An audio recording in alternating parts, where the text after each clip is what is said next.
Writing makes you think. It does. Writing makes you think, and writing makes you want to read. And reading is what gives you experience, you know.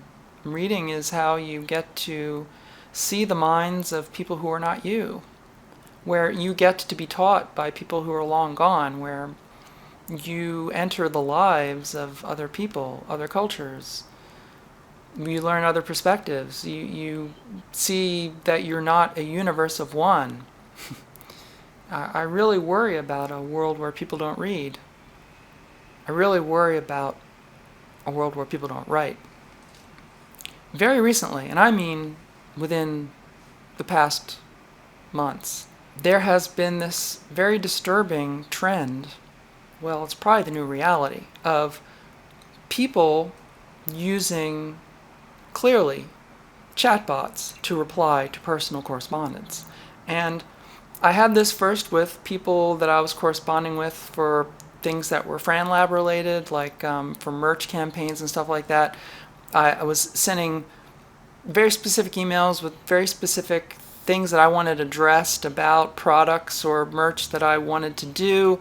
And the replies that I was getting were strangely, non-humanly, touching on every single specific point that I made, which a human being wouldn't do.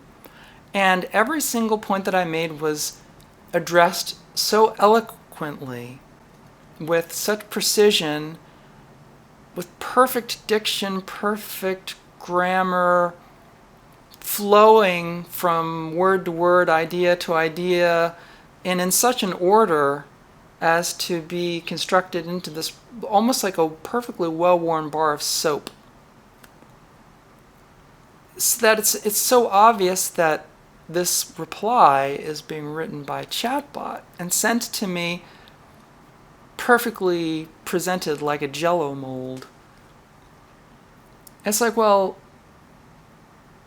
what good is having my concerns addressed to the letter if there's no human being who even realizes anything I'm saying? Or I'm talking to a machine and they're having a machine talk back to me. What good is this if there's no human being to hear my cries to get the perfect Hallmark card response?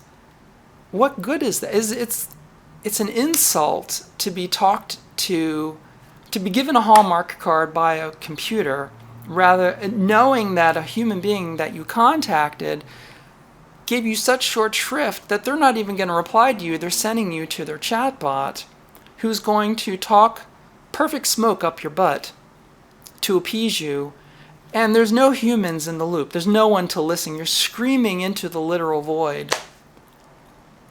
And this was met with, like, to the pinnacle where, you know, one of my recent correspondence with an old friend, someone who I cherished their conversations, you know, when we would meet in person. I hadn't talked to them in a long time. I sent them a letter, first by email, but then I didn't get a reply from them, so I sent a printed version of it in the post. But heard back from them, and again, they addressed like everything that I had written in my letter and responded with this like overwhelmingly sensitive letter. And I thought, well, I know this person very well, and this is not how they think. This is not the stuff they care about. This was written by a chatbot. And it's like,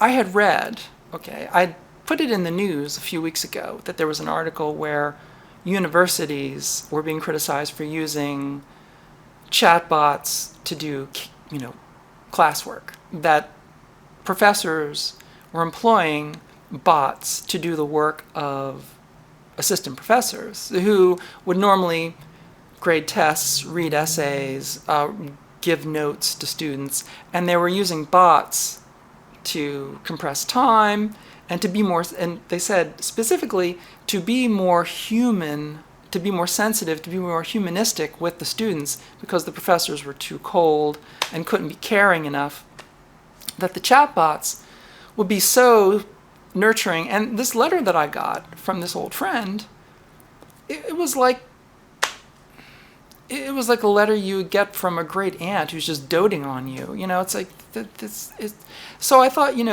it would have been one thing to just not get a response at all. But if the pressure is that, well, I don't have the time to write you back, so I'm going to feed your letter into a chatbot, and the chatbot is going to reply to you, and I'm just going to sign off on it, is that a thank you, or is that an insult? To be fed to a bot. But I'm getting this. It seems like this is how it's going to be. Like, everyone who's not the dearest of friends or the closest of family, you're going to talk to the bot, whatever bot that person owns. And I thought, well, I don't want to live in this world. I'm a writer. Decades I've been a writer. I'm a good writer. I've honed my essay skills to like a sharpened edge.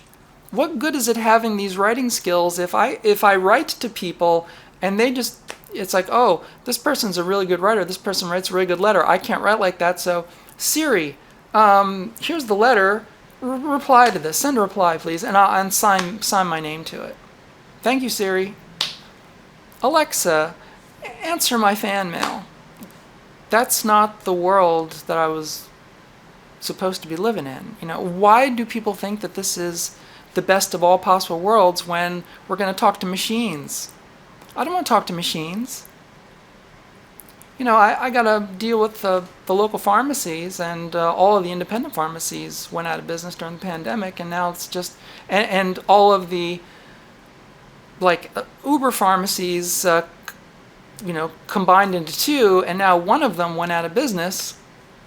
So now there's just one in the whole city to go to, and they are doing so much business now that they eliminated their prompts. So it used to be that you would call in if you wanted to have a prescription refilled, and it would give you, you didn't have to talk to the machine. It would give you this keypad, you press a 1, press a 2, to go through the prompts to leave a message, whatever.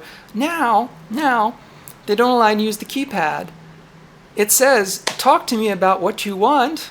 It's like, I'm not talking to you, effing computer. You have to talk to me. I said, give me the keypad. I just want to push the keypad options and just tell me what you want. Well, I'm here to help you. It's like, you're not an I, you're a machine. Well, you talk to me. I said, well, you're not a me, you're a machine. And the idea that with this AI slop, that we're not going to live in a world, that we now live in a world where everything is made up by machines, that everything that you see, all the videos that are going to fill up your YouTube feed, that all the images that are going to fill up your X and Instagram feeds, that every time that you make a phone call, that every letter you write, everything is going to be, you're talking to a machine. There's no more humans out there for you to talk to. There's no more humans to create things for you. You're not going to be shown anything made by people. I'm just waiting for it to get to the point where Hollywood films, where they realize that, films written by bots have a lot more appeal, where everything's just going to be made by machine. It's just going to be the default. The humans can't compete. Every movie is just going to be created in computers, by computers, written by computers. They're much better writers than people. They go right to the heart of what people want. All the advertising, why bother to hire actors? The AI hits the marks. It's the film Looker. Remember the film Looker? Predicted it decades ago, and here we are on the veritable cusp. And I don't know what to think, when it comes down to the idea that friends are sending you to their machines, and if you're a good writer, that you want to write a good letter, and you want a correspondence, and there's no more correspondence because there's no one to write a letter to, and if you write a good letter, it's just going to go to a machine, and the machine is going to try to outdo you in a response. Why do we write? Why do we make phone calls? there's you, and then there's just a wall of machine that can't be penetrated. That whenever you contact a company, you're just talking to the machines. There's no people in there. Whenever you talk to people that you know, it's just a wall of machines and there's no people in there.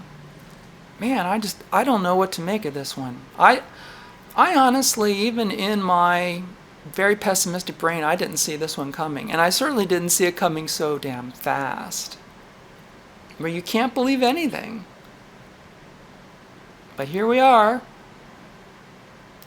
Yes, Looker is a great movie with Albert Finney. Yes, and Susan Dey. That was her first. It couldn't have been her first, but it was the first film that I remember her doing. But Looker is an extremely poignant. James Coburn is in there. He's great. He's the bad guy. I always loved James Coburn, but yeah.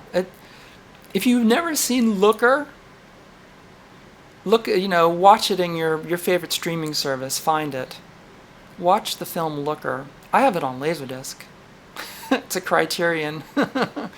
Watch Looker and see just how on the nose it is. So on the nose. We need our science fiction, and we need to heed our science fiction. And all of our science fiction, our best science fiction of the past 50 years, has already told us what happens when we let the machines take over everything. We've written that novel so many times, and now tech bros making the novels real. And you already know the ending. We've written it thousands of times. Do you need it spelled out for you? What this means, what this leads to, what we get?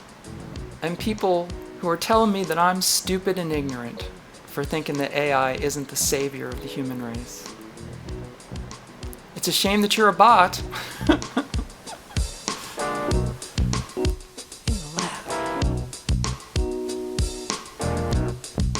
That's where I work. In the lab.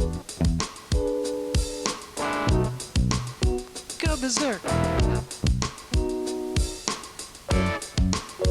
In my lab. That's where I work.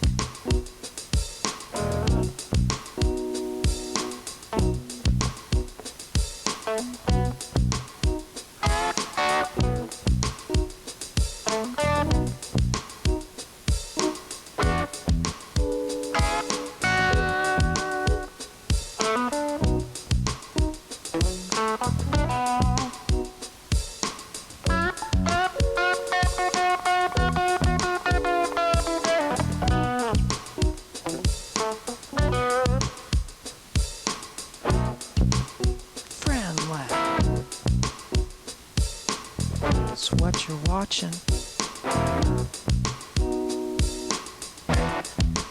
Friend lab. That's what I'm doing.